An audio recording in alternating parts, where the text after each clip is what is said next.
Hi everyone, and welcome to May 15th General Hospital recap. As always, don't forget to subscribe so you don't miss any of our videos or recaps. So, I filmed this back during the marathon upload, but unfortunately, even though I checked the surrounding videos and it didn't get attached to any of those, it is lost in cyberspace somewhere. So we are doing a reshoot, and if you didn't watch the 23rds, I am in my car. My charge is at dance class, so I have now like 15-20 minutes to film another recap, and I kind of like this, and this might be like a new Wednesday thing, because this is like really fun, I'm not gonna lie. But let's get right to it. So at the courthouse, Julian is in this room. It's like a conference-y deposition room. It's not like the courthouse room. And the DA comes in.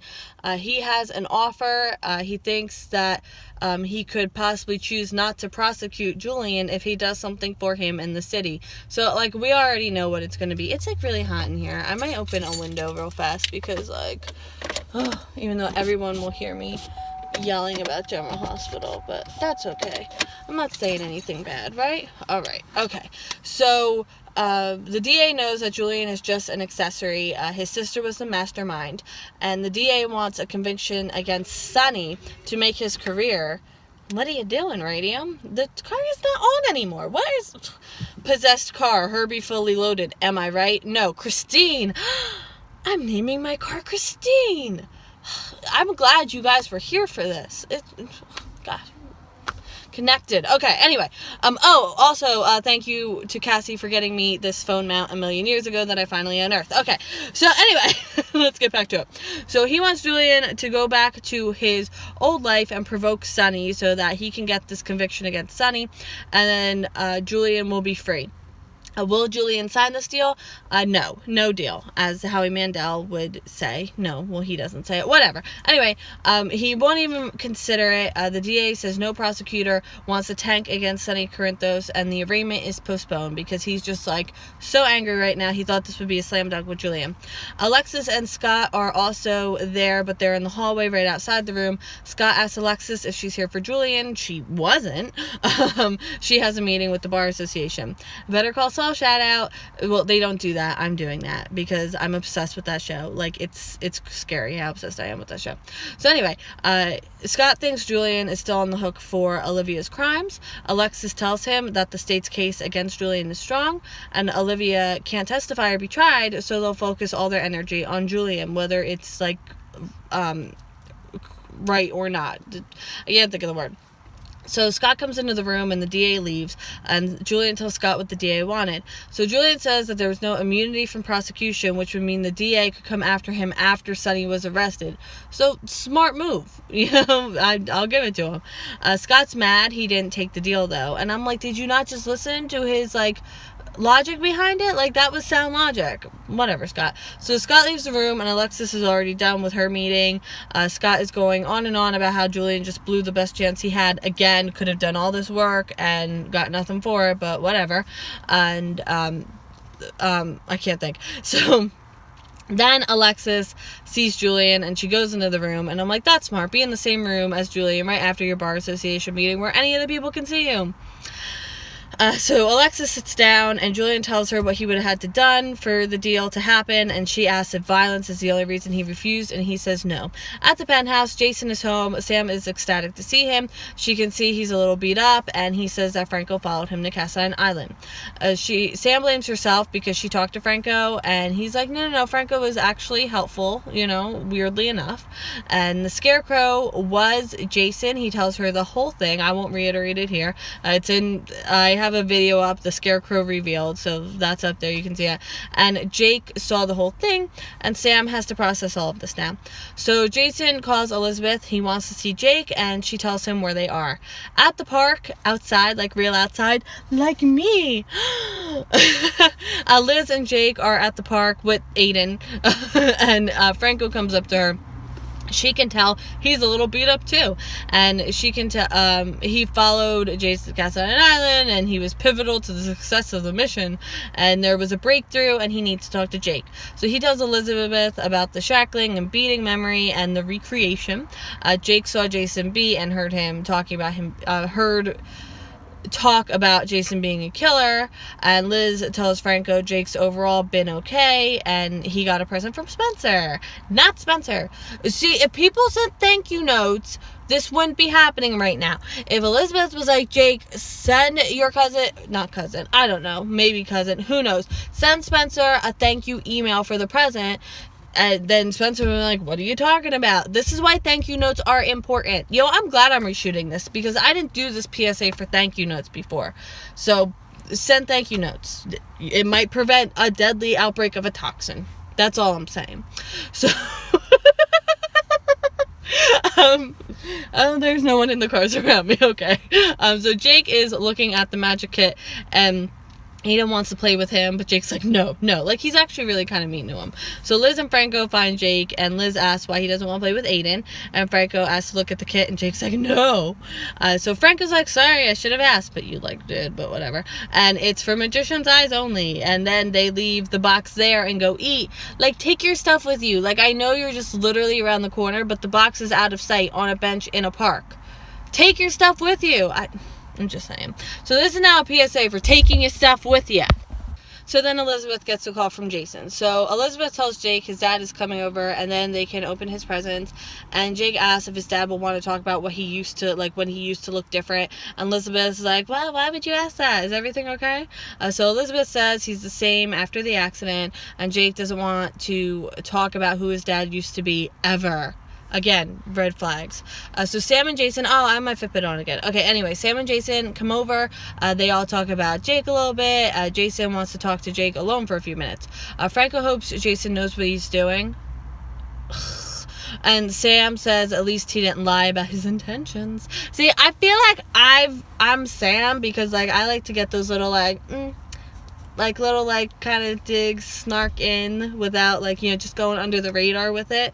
This is under the radar. 1 second. So so Aiden's playing again, and Sam feels Franco took advantage of the situation, and Elizabeth is like, well, Jake is all that matters, so, you know, we don't have to talk about anything else. Jason and Jake sit on the bench that he left his magic kit on, unattended, and they'll have a fun birthday. But first this, he doesn't, Jason says he doesn't have to worry about him or the scarecrow anymore. And Jason knows that this is difficult for him, but he wants to help him through the tough things, and sometimes you just have to face it and talk about it. So he tells Jake that he can tell him anything, and anything can be fixed. Jake says it's about what he didn't do. He says he feels he should have done something, but there's no one to tell when, like, the, you know, scarecrow incident was happening. So Jason says that nothing was his fault on that island. He was stuck in a bad situation, and Jake says he knew he liked him, even though he didn't know he was his dad at the time. He was just the guy with the motorcycle. And, like, that makes Jason light up in ways that I've, like, never seen him light up in a million years before. So Jason says it means everything to him that he wanted to help him. He was really brave in an impossible situation, and Jason tells him he loves him, and Helena is never coming back and can't hurt anyone. And Jason will always protect him. So Jake's looking at the magic kit. He says there's something else, something Jason doesn't know. So Jake tells him again that he loves him and he's the best dad ever. Like, he won't say about the chimera. And Jason says that they can join the others now. And Jake says Spencer sent this magic kit. He thinks it's cool. And Jake, he says he needs to practice away from Aiden because he's too young. Yeah, okay. I love when kids call other kids too young. It's literally hilarious to me. When I was a kid at preschool, I'd come home, according to my mom, and I'd tell her what the children did today. Like, I was 5. So Jason says that he can stay here and practice, and he'll play with Aiden, and they hug. So Jason comes back to the group. He says that Jake really opened up to him, and he felt guilty because he couldn't do anything about what was going on with Helena, and that Helena's gone. And Jason thinks that Jake is turning a corner. I can't even. So Jason hasn't remembered anything more. There was a chimera on the tree on the island, and he's pretty sure that's where Jake learned the image. So Aiden comes over to Jake, and Jake tells him that he can't tell anyone about what he saw. At Anna's, because Aiden saw the chimera metal thing. So at Anna's, Valentine is over Anna's, and she's going to get wine. She's glad he changed his mind about seeing her, and he says that she's still a mystery to him, and it's as if he doesn't know her. Where am I? Okay, so I had to make sure we knew it was Alex at this point because I'm so out of order. So she drinks the wine that he poured, and she says there's no mystery anymore. So Valentine tells her that Nina left him because of her. She's sorry to hear that, and sorry if she had a part of it. Yeah. And he says he loves Nina and wants to spend his life with her, and he thought of Anna as an adversary, and he can't blame Nina for leaving him after what happened. And she wants to make sure he hasn't left any wreckage behind, like the Chimera project. And he says it's been decades, they never deployed it, so there's nothing to feel guilty about. And Anna, she says she really tried to respect his marriage, but since Nina's out of the picture, they could be together. So they're really close, and she says they're equal in every way, and they shouldn't have secrets, and they kiss a lot. And I'm like, ugh.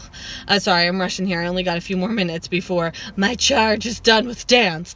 So at London, real Anna wakes up. The nurse asks if she knows where she is. She's been asleep for a long time.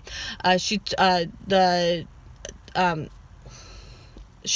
to Alex and Eric, the nurse did. This is the clinic. She's Caroline Crane. Anna, they think she's Alex. So Alex, you had a medical incident and they've been taking care of you here. And Anna hears in her head yelling that she's not Alex, she's Anna Devane.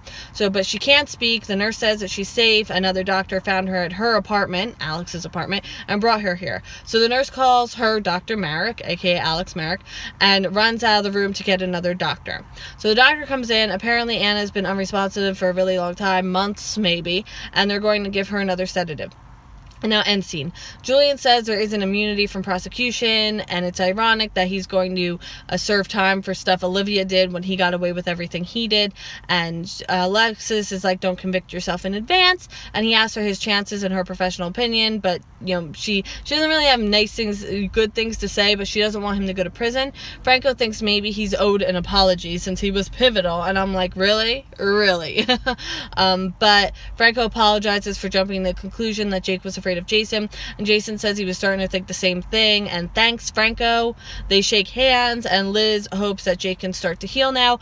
Jake says he can't tell Aiden can't tell anyone about the Chimera thing. Again, he doesn't say Chimera, it's just the metal thing. Anna tries to stop them from sedating her, and Anna, aka Alex, wants her and Valentine to be together, but he grabs her necklace off, the Chimera necklace, and Valentine says that she just wants the Chimera, and he's one step ahead of her for once. So that is it for the 15th General Hospital recap. Thank you so much for bearing with me. This I can't believe this happened. But in any event, I will see you tomorrow for more General Hospital. I'm gonna film. Well, you don't have to know this. You watched the 23rd. You know all this. I don't have to go like that. Okay. I hope you have a good day. Bye.